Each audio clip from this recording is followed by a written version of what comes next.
ओम सहना भवतु सहनौ भुनक्तु सह वीर्यं करवावहै तेजस्विनावधीतमस्तु मा विद्विषावहै। ओम शांति शांति शांति। ओम सदाशिवसमारंभां शंकराचार्यमध्यमाम् अस्मदाचार्यपर्यन्तां वन्दे गुरुपरम्पराम्। श्रुतिस्मृतिपुराणानाम् आलयं करुणालयं नमामि भगवत्पादं शङ्करं लोकशङ्करं। शङ्करं शङ्कराचार्यं केशवं बादरायणं सूत्रभाष्यकृतौ वन्दे भगवन्तौ पुनः पुनः। समस्तजनकल्याणे निरतं करुणामयं नमामि चिन्मयं देवं सद्गुरुं ब्रह्मविद्वरम्। सर्ववेदान्तसिद्धान्त गोचरं तमगोचरं गोविन्दं परमानन्दं सद्गुरुं प्रणतोऽस्म्यहम्। Hari Om, salutations to all. So we are seeing the verses of contemplation and we have seen the 260th one last. Ekameva Sat, there is only one pure consciousness. Aneka Karanam, it is the cause of the many. Karanantara Nirasa Karanam, it is uncaused cause, and it is different from pure consciousness, different from Karya and Karana both. That pure consciousness is our true nature. Karya is the effect, which is the world, and Karana is the cause, which is the creator, the Ishvara, is beyond both. Moving further, 261. Nirvikalpakamanalpamaksharam yaksharaksara vilakshanam. This also we did actually, yeah. Nirvikalpakam analpamaksharam. That which is beyond thought and not limited, finite, analpam, aksharam, imperishable, kshara akshara vilakshanam. It is beyond perishable and the relatively imperishable, that is Maya, and it is param, it is supreme. Nityam avyaya sukham niranjanam. It is constant, permanent, changeless bliss. Niranjanam, taintless. That Brahman am I. Yeah, the 262nd now. Yadvibhati sadanekadaha brahmat nama rupa guna vikriyatmana hemavat swayama vikriyam sada brahma tattvamasi bhavayatmani. So it is said here, Yadvibhati sat, that which is one truth, which illumines, which shines, which enlivens, anekadha, but it appears as many. Why? Brahmat, by delusion. How it appears as one truth appears as many? How? Nama, Rupa, Guna, Vikriyatmana, because of name, form, qualities, actions, etc. What is the example given? Hemavat Swayam Avikriyam Sada. By itself, it is like, example given is like the gold. So gold is one, but this gold appears as many when the ornaments are made. So a name, a form, qualities, etc. it will attain. So it is called bangle or an anklet or a necklace or a pendant, bracelet, anything. All these are names, forms and qualities as per the requirement that goldsmith will make. But gold is one. Gold does not change. Gold is common in all. Hemavat Swayam Avikriyam. In the same way, consciousness is that which is avikriyam. It is unchanging. In the entire universe of all the names and forms, What is unchanging is that consciousness. That consciousness am I. Brahma Tattvamasi Bhavayatman. So, Yad Vibhati Sat. Sat is only one in this. Chandogya Upanishad it comes. Sadeva Saumya Idam Agra Asit. Sat Eva. There is only one truth. Sat alone in the beginning. But it appears as many. That is because of delusion. One appearing as many. So Gurudev used to give this example of this dog. A dog goes into a room which is full of mirrors. Surrounded by mirrors. Everywhere there are mirrors only. As soon as the dog goes into that room, the dog suddenly sees so many dogs are there. And the dog starts barking. And those dogs are barking back more and more and more.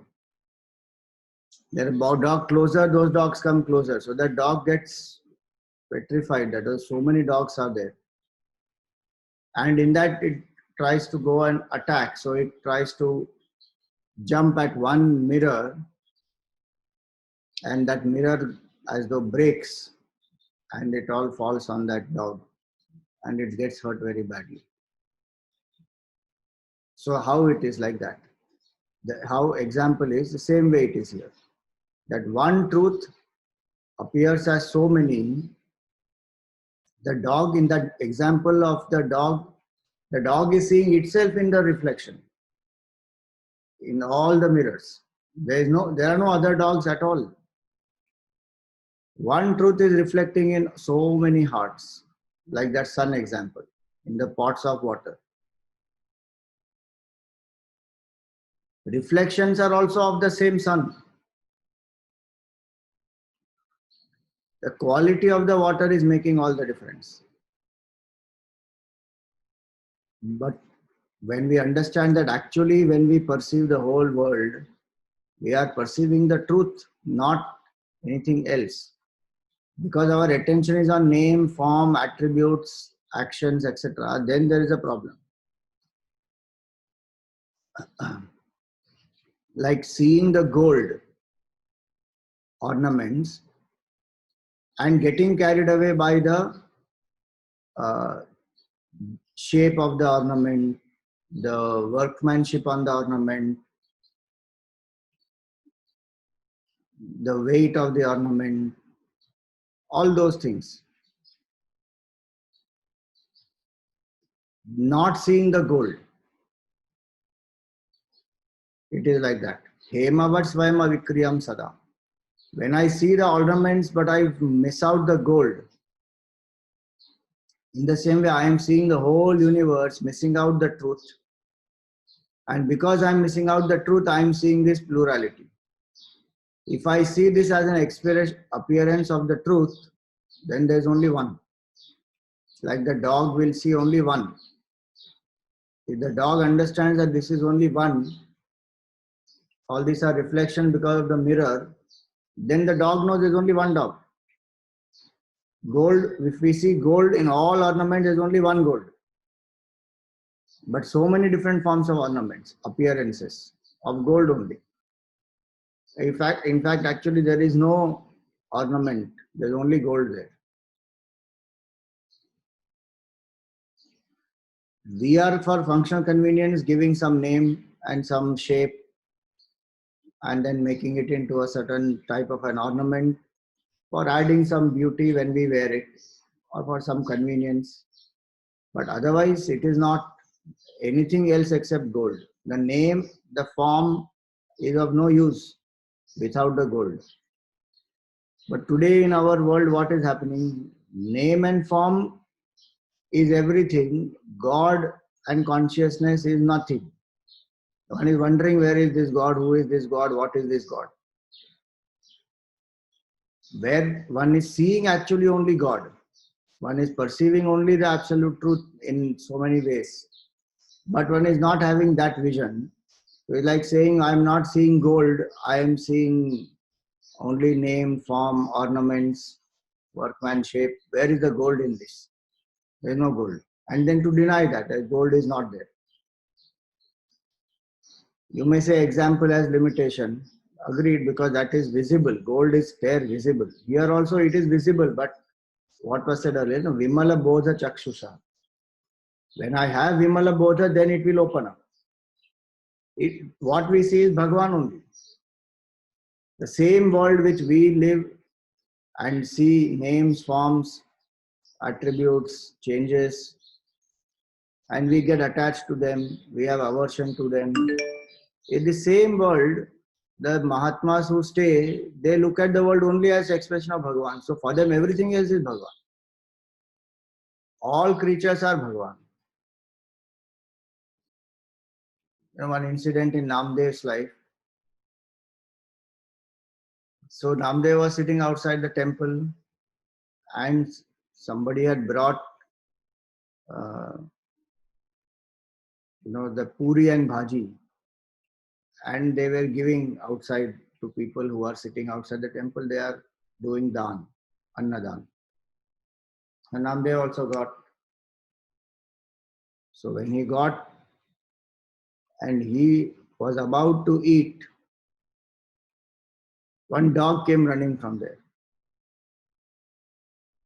And the dog picked the puri and ran. Now Namdev is running behind the dog,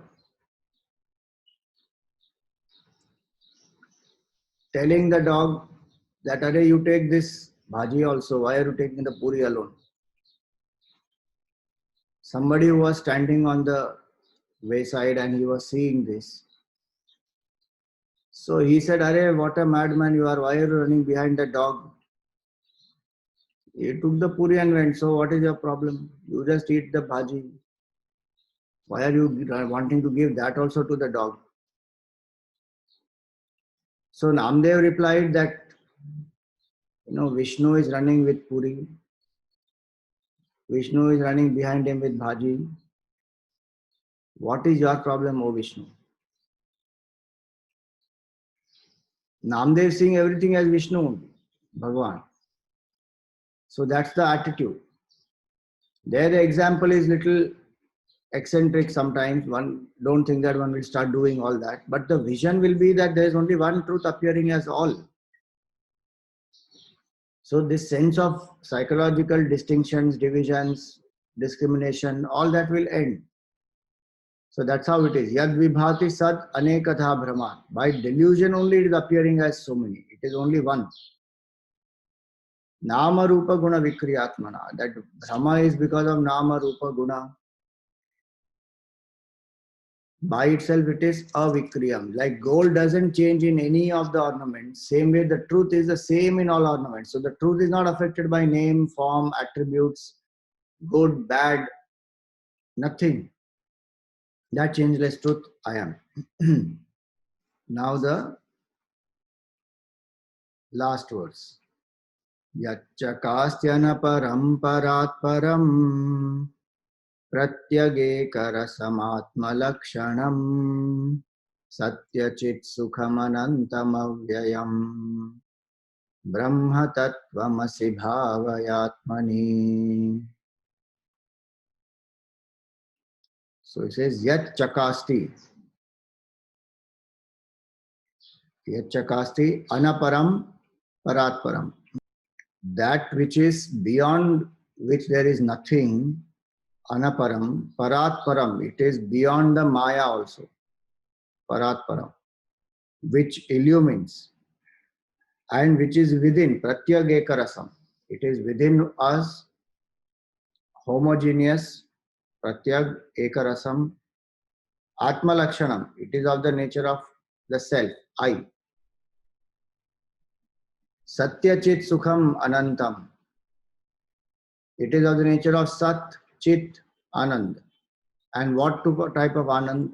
Not a temporary Sukha, it is Ananta Sukha and changeless. So Sachidananda is the nature. That consciousness I am. So this word Anaparam, as you see in Gurudev's commentary, is taken up from the Chandogya Upanishad. There is nothing other than it. Anaparam. And Paratparam. So para here is the subtle. Subtle here is the cause. So cause is always subtler than the effect. This is parat param, beyond the cause. So it is this Maya, Ishvara, beyond that. Parat param. Yacha kasti anaparam, parat param. There is only one truth which illumines everywhere. Yacha kasti anaparam and parat param. There is only, it is that which is beyond Maya also, which was said earlier also. But where is it to be found? That cause which is beyond Maya. So if we say the creation outside and then the cause is Ishvara or Maya, then we may say that that truth is somewhere beyond Maya, means somewhere outside. No, Pratyak, it is within. That's why when one disciple asked a Zen master, from where did this creation come? That Zen master replied, from where this question came, from there the creation came. Meaning, the cause of the creation is inherent within us. Always it will be that the cause will be in the effect. The effect is nothing but cause in another form. So the pot, let us say, the example is the pot. The pot is made up of mud. Mud is the cause, and so that mud is in the effect also.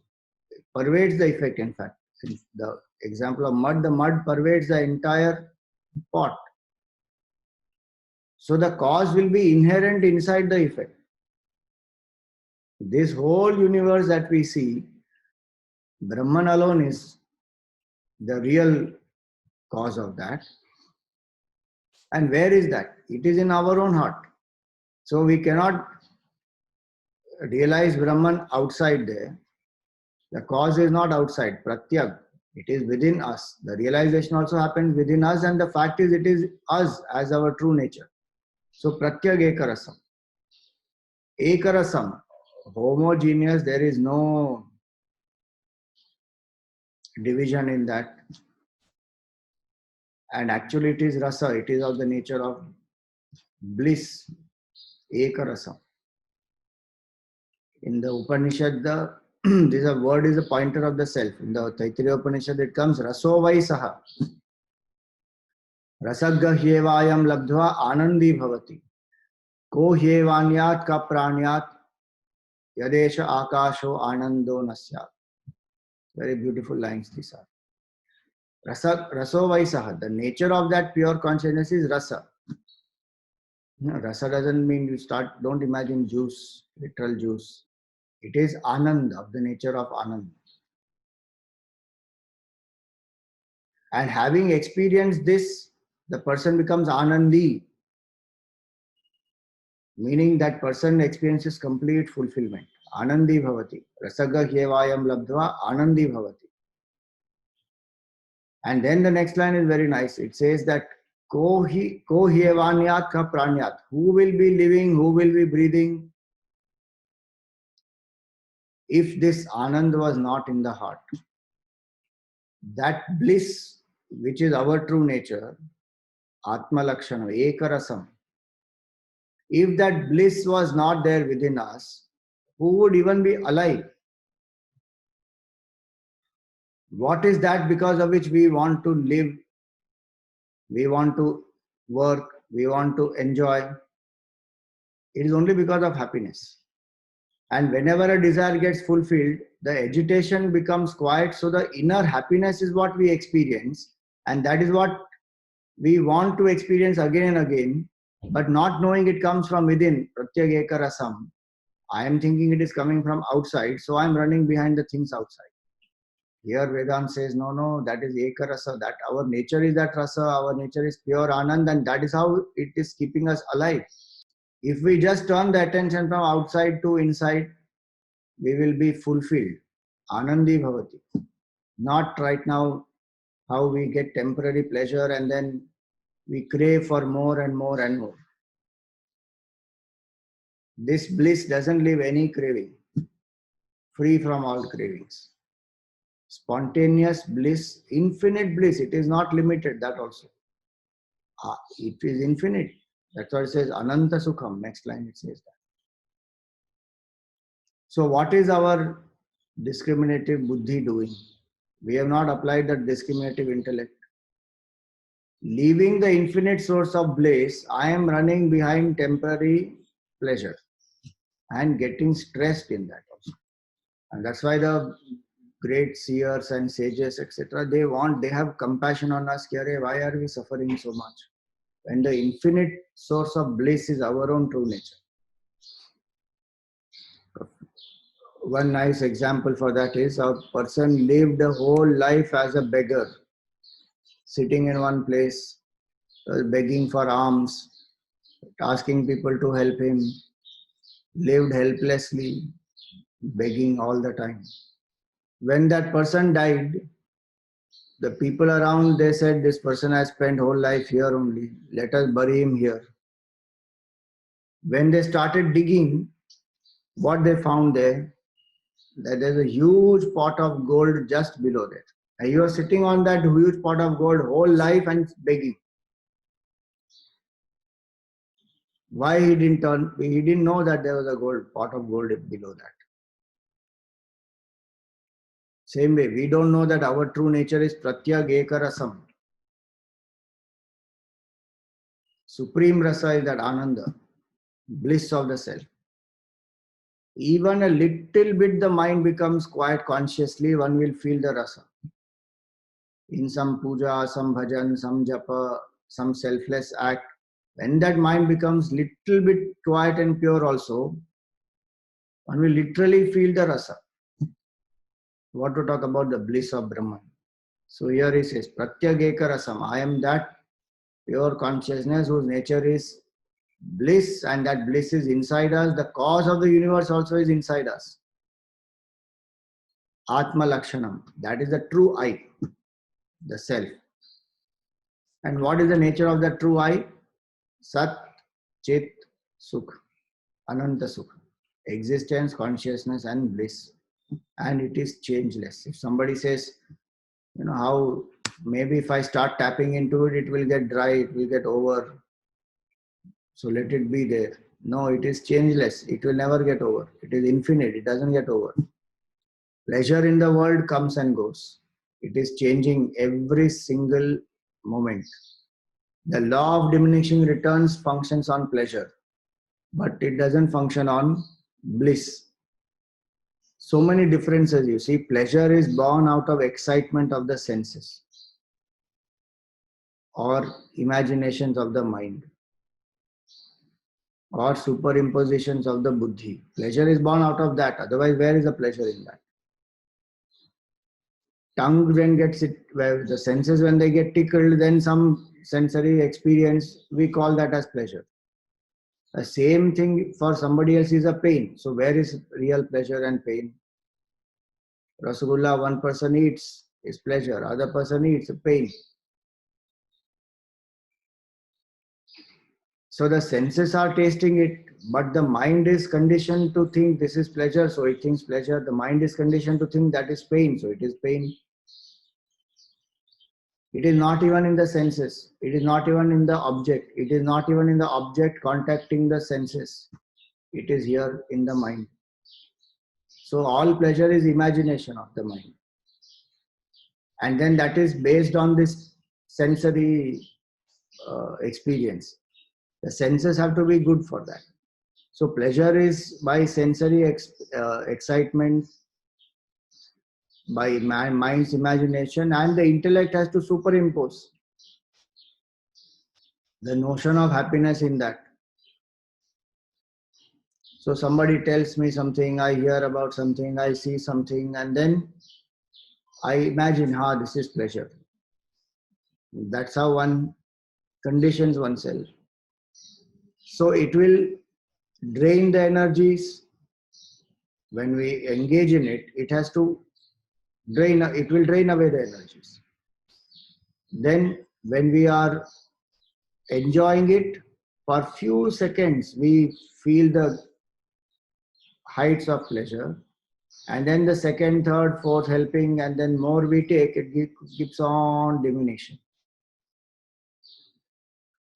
And the thing is, while I'm enjoying it, after the first few moments, I am not even with that pleasure. I am already imagining, thinking something else. So that mind has already gone away from there. And because it has gone away from there, it doesn't experience it fully. It leaves a craving. That next time I eat, next time I want happiness, I will come to this pleasure. So these are all limitations of that pleasure. But this sukha is avyaya. No change in that, no diminishing returns applies in that. And because it is pratyageka it is within, no effort is required to gain it. All effort is required only to quieten the agitation. It will naturally express. And it will not leave any craving behind, so no new desire for any other object. Those people who experience is no pratyageka rasam. In the joy, it is this Sachidananda Sukha is beyond the joy of Samadhi also. Those who experience the Samadhi Avastha itself, they don't want to come down to the body level and to the world outside. How they have withdrawn their mind and experience such peace and bliss and quietude, they don't want to come down to the body level and to the world and then the running behind the world. Nothing they don't want to do. Even if by karma, prarabdha, they come down, they will again try and go back. Because the source of bliss, when one has actually found the source of bliss, then one doesn't want to run behind that which is all borrowed bliss. And that is temporary. So all the bliss that we see in the world, so-called pleasure in the world, is a small, tiny reflection of this Brahmananda, pure bliss. One who experiences the joy of quietude and who transcends that to experience joy of Brahman doesn't even want to come down to the world level. So that is this, pratyageka rasam atma lakshanam. So my nature is this. So the contemplation has to be all the time that my nature is this bliss, pure consciousness. Why am I so dependent on object, situation and people? If you remember, while doing Anandamaya Kosha, we have done this. That pleasure makes us dependent on objects. Happiness makes us dependent on emotional satisfaction. So on people, joy makes us dependent on people and happiness makes us dependent on situations. This bliss of the self doesn't make us dependent at all. That is my true nature as pure consciousness. I am that, I am not this. This negation, assertion must keep happening. So from 254 to 263, these are the verses on contemplation. Now, this is like a concluding summary verse that how one should meditate on these earlier 10 verses that were given. So see 264. Uktamarthamimam atmani swayam bhavayet prathita yuktibhirdhiya samshayadirahitam karambuvat tena tatvanigamo bhavishyati. Uktamartham imam. All that was said earlier, Atmani Swayam Bhavayet. One should meditate in one's heart. Contemplate, Bhavayet. Prathita Yukti Bhir Dhiya. The intellect brought into the heart. Using the logic, Prathita Yukti Bhi. Scriptural logic. The logic given by the scriptures, using that, restrain this buddhi into the heart and then meditate, I am that pure consciousness. Samshayadi rahitam. Karambuvat. By this method, meaning manana has been done, so logic is used properly, and because of that logic, there is a conviction in the buddhi. So buddhi also doesn't have desires to go out extrovert. And that buddhi restrains. So the buddhi is withdrawn into heart. Meaning the sense of I, one withdraws from that. Abides in the true I and contemplate. I am this, I am not anything else. When one contemplates like this, samshayadi rahitam, this knowledge will become free from doubts. Karambuvat, like this water in the hollow, in the palm. How clear crystal is that water, and how one can see it so clearly that this is water in my palm. Truth will become so crystal clear that I am that pure consciousness. Tattva nigamo. One will come to realize the truth. So this is how it is. Using the arguments of the scripture. So basically it is Shravan, Manan, Nididhyasan. When one has done, then withdraw the buddhi, withdraw the sense of limitation and jiva bhav that I have into the heart. Meaning give up all false identification. I am the body, I am the mind, I am the prana, I am the intellect, I am the bliss sheath. Give up all that and remain in the heart as only aham. I am, I am, I am, I am. Ramana Maharshi said very nicely, one shloka he said, Hridaya Kuhara Madhye Kevalam Brahma Matram. In the cave of the heart there is only one Brahman. How do we recognize that Brahman? Aham aham iti sakshat atma rupena bhati. That Brahman, the cause of the whole universe, is in my own heart, experienced as aham, aham, aham, aham aham iti sakshat. Sakshat is direct experience of every single person. Atma rupena bhati, as one's own true self. So the great Mahatmas, they abide in aham. The bliss that we spoke about earlier, pratyageka rasam, is the bliss of this aham. Only I am. No further thought modification. That is called withdrawing the buddhi into the heart. Hridaya kuhara madhye kevalam brahma matram aham ahamiti sakshat atma rupena bhati. Now how to enter their heart? Hridi visha manasa majjata chinvatava. By devotion, majjata. Chinvata, by contemplation. So bhakti marg, jnana marg. Or pavana chalana rodhat, by controlling the prana. Any of the methods one can apply, restrain this, meaning drop all the false identifications, remain with only this I, aham, aham, aham, aham. No further thought. That word, one word, aham itself is enough to contemplate. Atma word enough to contemplate. Atma, I am, aham, bas. That I there is not this jiva. See, when we say aham, aham, aham, right now because it is reflecting through the buddhi, this aham is the limited small I. That's why it is said, restrain that and go into the heart. That is the pure I, where there is no identification that I am the jiva, I am the body, I am this Mr. So-and-so. Withdraw from those and go into the heart. That's why it says, Hridhi Visha. In that heart, the cave of the heart is the true I. Pure consciousness. That this I in the buddhi is a reflected consciousness, a small little I. That is the Chidabhas, the ego.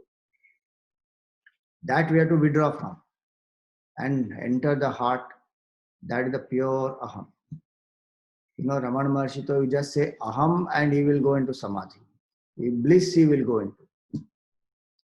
Aham itself is a mantra for contemplation. The real I. That I am that pure consciousness. What is this that I have identified with one little equipment? So, bhavayet prathita yukti bhi means this, that using the scriptural logic, etc., get the conviction and then withdraw. The test of spiritual knowledge and Vedanta is in the ability to withdraw. Ability to drop, ability to withdraw. These are two things that one must have. Then Vedanta maybe will go ahead. It is, otherwise we are going to just learn one more subject. Nothing more will happen with that. In the Upanishad, that's why it said, Tyage naike amritatva manashuhu. It is realized only by Tyaga.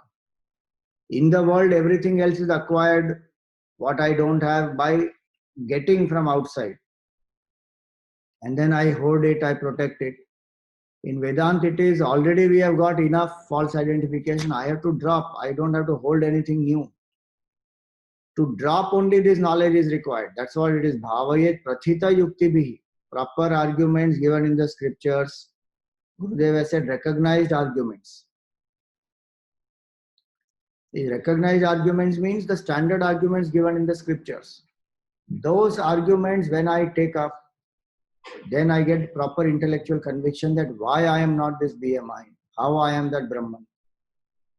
Now, having got that knowledge, I must have the ability to let go what is not mine and who I am not, both.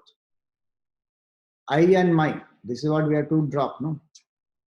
My body, my house, my wealth, my car, my property, the psychological dependence I need to drop.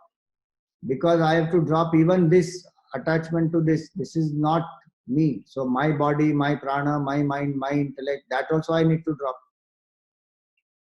If I cannot learn to drop, I cannot withdraw. So this dropping and withdrawing are very closely connected.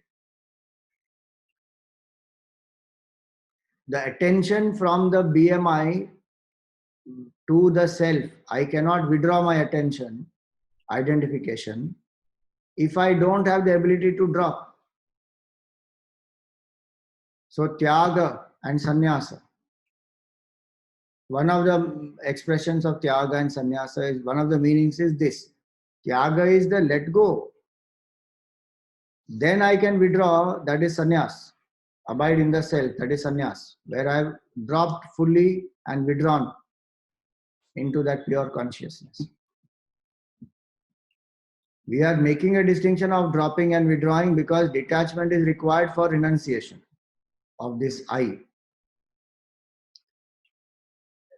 That detachment is what will make me let go. Otherwise, the mind will be preoccupied with the things it is attached to because it doesn't want to let go. It is still holding on to that. So one has to drop. So the test of spiritual knowledge is in the ability to drop and to withdraw. How easily can I let go? Some hurt, some memory, some... Nisargadatta Maharaj said very beautifully, he said that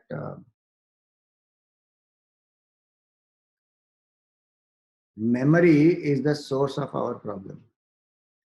Psychological memory, he meant. And he explained further that the memory of the past, a good memory of the past, makes us brood on pleasure, which I want to repeat. So, a good memory creates pleasurable thoughts. A bad memory creates fear and painful thoughts. So the more I live in memory, the more I brood. So I have to learn to let go. Good memories also, bad memory also, which makes me brood or which makes me fear. So desire arises out of memory. Fear also arises out of memory. And letting go is not only letting go of the attachments to the things outside, people outside, situations outside, but actually it is this memory. Bhagwan actually has given us that power naturally to let go. Every night when we go to sleep, that whole mind is reorganized. Again, next day morning, we get up and we pick it up. Again, we brood on the same thing. So we strengthen it. Otherwise, it will just go. So the ability to let go. That's what is called living in the moment. Living moment by moment, not in memory, not by pleasure, not by brooding, not by fear. That person who is able to do this, then that person can withdraw in the state of contemplation also, because memory doesn't condition that person. I'm talking about psychological memory. Please remember, not functional memory. Functional memory we need to work in the world outside. But the psychological memory which makes me feel limited, that has to go. So the ability to drop is what we have to cultivate. So one should observe in daily life. Suppose somebody told something painful. How long does it take to drop? If earlier it was taking 10 days, now is it taking 5 days? Now is it taking 1 day? If that time has reduced and I'm able to drop faster, that means I'm progressing. Same way with pleasure also. If I enjoy something, the memory of that and then the brooding on that, does it last for a long time? Then that means I am bound by memories. I still have not learned to let go. Or I enjoy at that moment and I leave it. No more craving for it.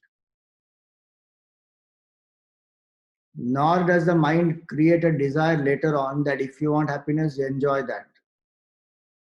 It doesn't create. It finds its happiness right in the present moment, doing what one is doing, and then ability to withdraw both. No brooding, oh, this should come, then I will be happy, that should be like that, then I will be happy. None of those. Remember 3 things when we did in the beginning of this section on contemplation. In that, third thing was renunciation of fanciful imagination. Sattva sankalpa sannyasi. Yoga rudas tadochate. That person is ready for spiritual contemplation, steady contemplation. So the ability to drop has to happen. That ability to drop, we have to cultivate through that Vivek Vairagya, Shatka Sampati Mumukshutva. Then go to the teacher, do Shravan Manan Nidhyasa. As given in the earlier verses, Uktam Arthamimam Atmani, in the heart, contemplate Swayam by yourself. Then what will happen? This pure consciousness will reveal to us as clearly as water in the hollow of our palm. Now the next one. Svabodhamatram parishuddha tattvam vijñāya sanghe nrupavaccha sainye tadashraya swatmani sarvada sthito vilapaya brahmani vishvajatam. Svabodhamatram parishuddha tattvam. Pure consciousness is only illuminer, pure illuminer. So as Chaitanya Swarup, our nature is jnana, to illumine. Pure knowledge. So we generally say knowledge of chemistry, biology, this, that, knowledge of. But this is Svabodha Matram. Bodha Matram means pure knowledge. Parishuddha Tattvam. It is extremely pure essence. Parishuddha Tattvam. Vijñāya Sanghe Nripavaccha Sainye. Like the king in an army. King in an army means the king in the army is very well guarded, protected everywhere properly. And in the presence of that king, everybody will do their own duties properly.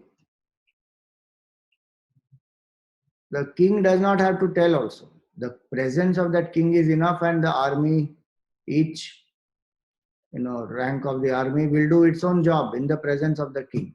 In the same way it is. Vijñāya Sanghe. This Sangha is the BMI. The BMI functions properly by the illumination of this pure consciousness. Tadashraya Swatmani Sarvada Sthitaha. Established in this Tadashraya, means this Ashraya of this Svabodha Matra. Having taken the refuge of this meaning, what was said earlier, withdraw from false identification into the heart, that's Tadashraya, Swatmani, Sarvada Sthita, remain established in that. Ramana Maharshi used to say, remain in that Aham. Don't add anything. If you add anything, again bring it back to Aham. So remain Sarvada Sthita. What will happen then? Vilapaya Brahmani Vishvajatam. This whole universe, which is born from this whole universe, you merge it into this Brahman. Vilapaya Brahmani Vishvajatam. This entire universe, which I am seeing as separate, merge into this. What is the meaning of merge the whole universe into this? We don't have to take things and merge somewhere inside. What it means is go to the source from where the universe came. Don't think of this Atma as one small little Atma. It is Brahman. That's what this is saying. This Atma is that Brahman. That's the connection here. Swatmani sarvada sthito Brahmani vilapaya. Because some people think that Atma is separate in each one. My Atma is separate, your Atma is separate. Jivatma is separate in each one. And who is that Jivatma? Expression of that one Atma through those different minds and intellects. But the Paramatma is only one. Supreme Atma is one. And that Atma is only Brahman. I am Atma Brahma. One of the Mahavakyas says that I am Atma Brahma. So not to think of this Atma as one small tiny little thing inside the heart somewhere. It is the cause of the whole universe. It is pure consciousness, the Brahman. So the self in me is the self in all, and the self is of the nature of infinity. Brahman it is. In that, who is that Brahman? It is the cause of the whole universe. So today I am thinking I am born into the world. But Vedanta says, no, the world is born into you. You are that pure consciousness. So Vilapaya. So Brahmani Vishwajatam Vilapaya. The whole universe withdraw. Like how every night we do. There's nothing new. But consciously it has to be done. The challenge is in doing it consciously. Unconsciously, every night we withdraw from the whole world, go into the dream world. From the dream, go into deep sleep state. So we are withdrawn from Jagrat and Swapna. The entire manifest world as well as the dream world, I withdraw and I go into deep sleep state. That happens by nature's process. This one has to do consciously. So that is what is through contemplation into Samadhi. When I go into Samadhi Avastha, I have withdrawn from the whole world. There is no world in that state. No Jiva in that state. No Ishvara in that state. Absolute Samadhi state, high state. That state of bliss, that is our nature. So now let us conclude this particular section here. Buddhau guhayam sadasad vilakshanam brahmasti satyam paramadvitiyam tadatmana yotra vased guhayam punarnatasyanga guha praveshaha. So very nice. Two guhas are there. Buddhau guhayam sadasad vilakshanam. In the heart, in the Buddhi gufa, Brahmasti Satyam Paramadvitiyam. In the Buddhi Gufa is this pure consciousness, which is the truth, which is supreme, which is non-dual, which is beyond gross and subtle. All this we have seen earlier. Tadatmana yo atra vasyad guhayam. With one's effort, when one resides in that and realizes the Brahman there, punarna tasyanga guha pravesha.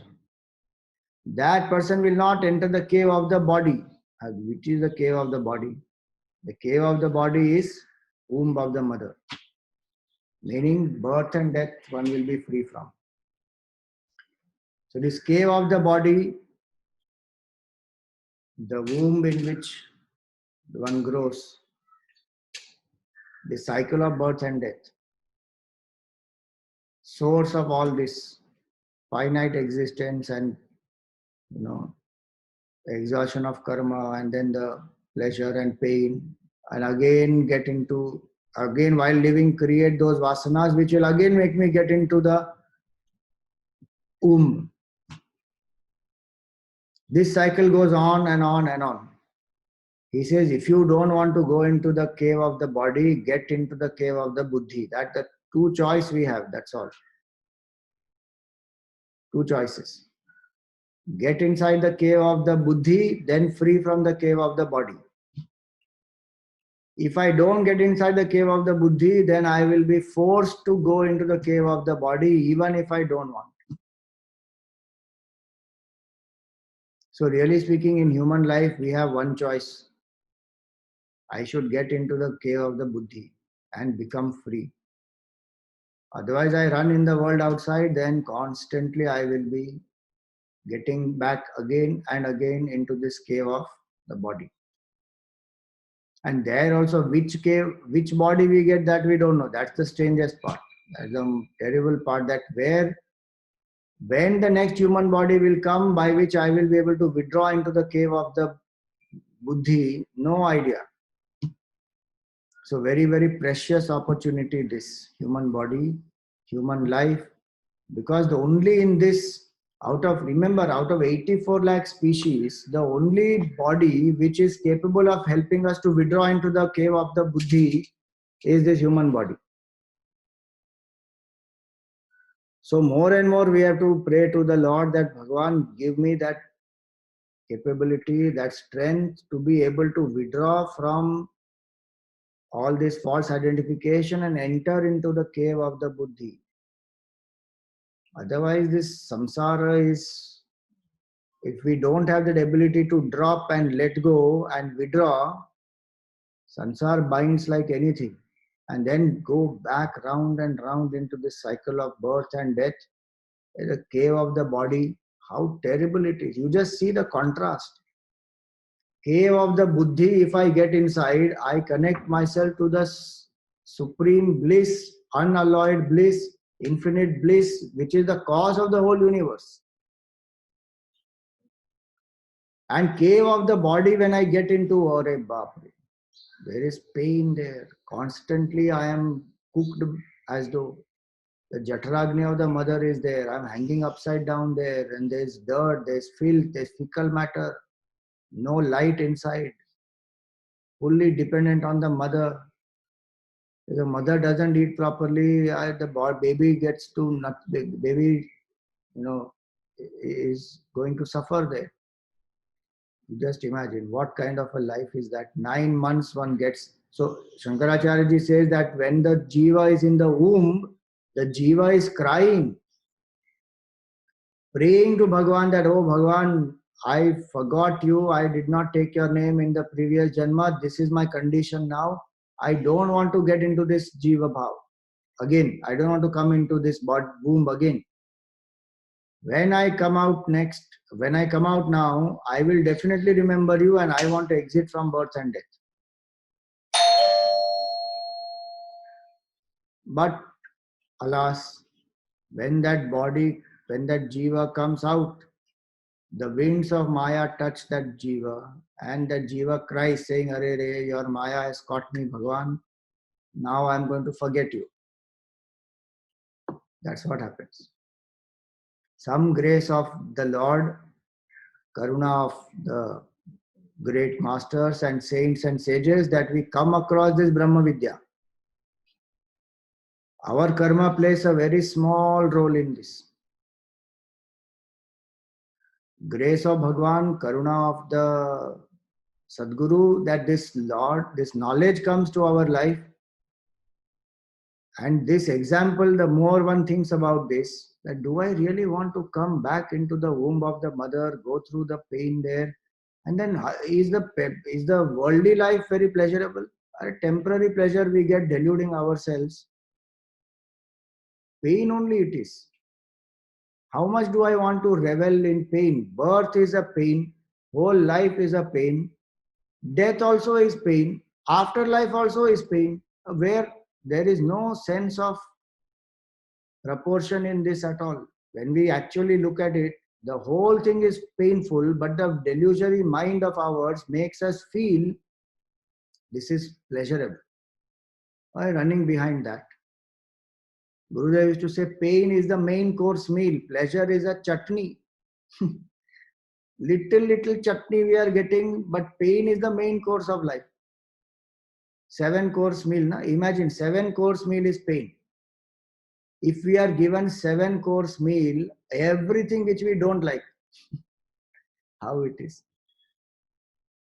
We will not eat it, na? We'll reject it. But the world is giving us, quoted it in such a nice way, that we are consuming it, not even realizing it is actually something, it is painful, not good.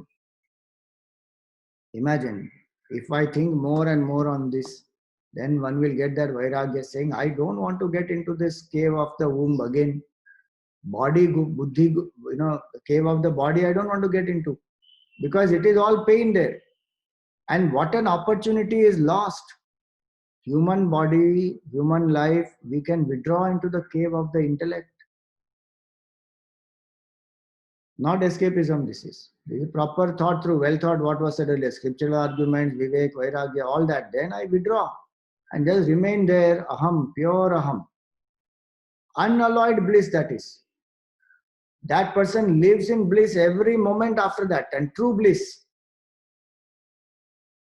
Little bit somebody changes, like Ashwatthama was drinking that milk, which was not actually milk, it is rice water.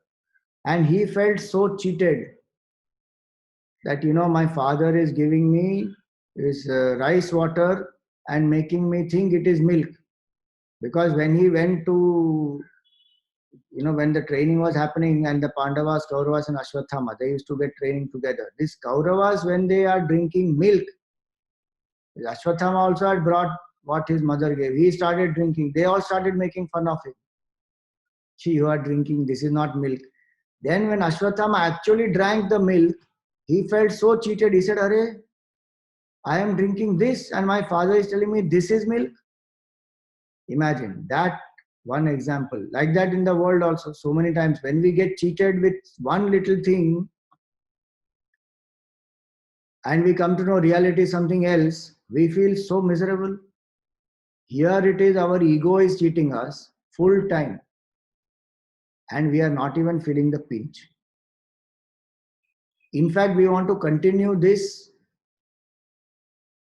and continue coming into the womb of the mother. That's how the mind of ours programmed. So Shastra is to giving us a wake-up call. This analogy is very, very powerful. Whole day today, as much as one can think of till tomorrow morning class, one should think of this analogy. Do I really want to come into this Buddhi Gufa, or I want to really go into this body Gufa? Where do I want to go? So more we continue tomorrow. Om Purnamada Purnamidam Purnat Purnamudachyate Purnasya Purnamadaya Purnameva Vasishyate. Om Shanti Shanti Shanti. Harihi Om Shri Gurubhyo Namaha. Harihi Om.